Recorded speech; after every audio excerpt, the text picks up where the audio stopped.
திருநெல்வேலி மேலப்பாளையத்தில் அரசு சார்ந்த மேம்பாட்டு பணிகளுக்காக நிலம் தேவைப்படும் சூழலில் 6.5 ஏக்கர் நிலத்தை தனியாருக்கு தாரை வார்க்க முயற்சிக்கும் தமிழக அரசை கண்டித்து தமிழ்நாடு தௌஹி ஜமாத் சார்பில் மேலப்பாளையத்தில் கண்டன ஆர்ப்பாட்டம் நடைபெற்றது.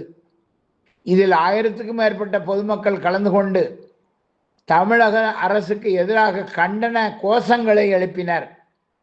தமிழ்நாடு தௌஹி ஜமாத்தின் மாநில மேலாண்மை குழு தலைவர் எம் சம்சுல் லுஹா ரஹ்மானி இந்த கண்டன ஆர்ப்பாட்டத்துக்கு தலைமை வகித்து தமிழக அரசுக்கு பல்வேறு கோரிக்கைகளை முன்வைத்து பேசினார். தொடர்ந்து அவர் செய்தியாளர்களை சந்தித்த போது கூறியதாவது: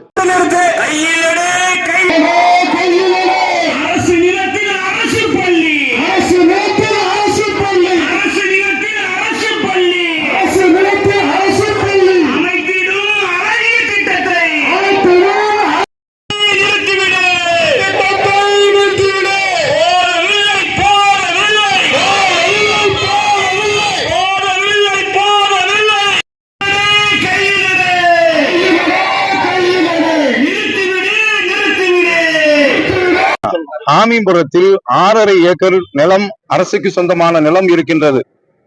இந்த நிலத்தில மேலப்பாளையத்தை சார்ந்த மக்களுக்கு, குறிப்பாக பெண்களுக்கு மேல்நிலை பள்ளி வேண்டும் என்று நாங்கள் நீண்ட நாளாக கோரிக்கை வைத்துக் கொண்டிருக்கின்றோம். மாவட்ட ஆட்சியர் இது போன்று அமைச்சர்கள் போன்றவர்களிடத்தில் நாங்கள் மனுக்களை தொடர்ந்து கொடுத்து வருகின்றோம்.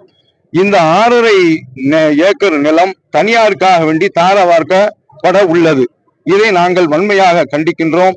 மேலப்பாளையத்துல படிப்பதற்குரிய பள்ளிக்கூடம் இல்லை. தகைசால் பள்ளிக்கூடம் என்று 2022 டெல்லி முதலமைச்சர் அரவிந்த் கெஜ்ரிவாலை அவர்களை அழைத்து தமிழ்நாடு முதலமைச்சர் இந்த திட்டத்தை தமிழகத்தில் தொடங்கினார்கள். அந்த திட்டத்தின் கீழ் எங்களுக்கு இங்கு ஒரு பள்ளிக்கூடம் அமைக்கப்பட வேண்டும். மேலப்பாளையத்தினுடைய மக்கள் பாட்டாளி மக்கள், அவர்கள் மேலே உயர வேண்டும். தனியாருக்கு இந்த நிலம் தாரை வார்க்கப்படுவதனால் அவர்களுக்குரிய வருவாய்க்குத்தான் இது வழிவகுக்குமே தவிர இது போன்று பாட்டாளி மக்களுக்கு எந்த விதமான பயனையும் தராது. அதனால எந்த ஒரு காரணத்தை முன்னிட்டும் இந்த 6.5 ஏக்கர் நிலத்தை தனியாருக்கு தாரை வார்க்க கூடாது.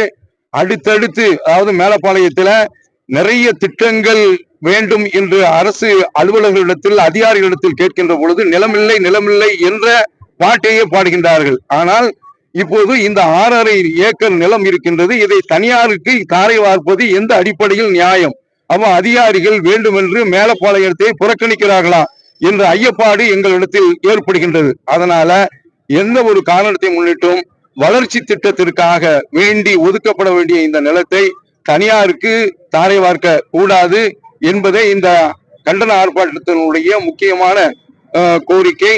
இதுல நாங்கள் இப்போது இது முதற்கட்ட ஆர்ப்பாட்டம். இதற்கு அடுத்தும் அரசு செவிசாய்க்கவில்லை என்றால் எங்களுடைய தலைமையினுடைய உத்தரவை அடுத்து நாங்கள் மாவட்ட ஆட்சியர் அலுவலகம் முற்றுகை, அதற்கும் செவிசாய்க்கவில்லை என்றால் சென்னையில் சட்டமன்ற முற்றுகை என்ற அடிப்படையில் எங்களுடைய ஆர்ப்பாட்டங்கள் பல பரிமாணங்களில் வடிவெடுக்கும் என்பதை இந்த நேரத்தில் தெரிவித்துக் கொள்கின்றேன். ஆட்சியரை சந்திக்கிறதுக்கு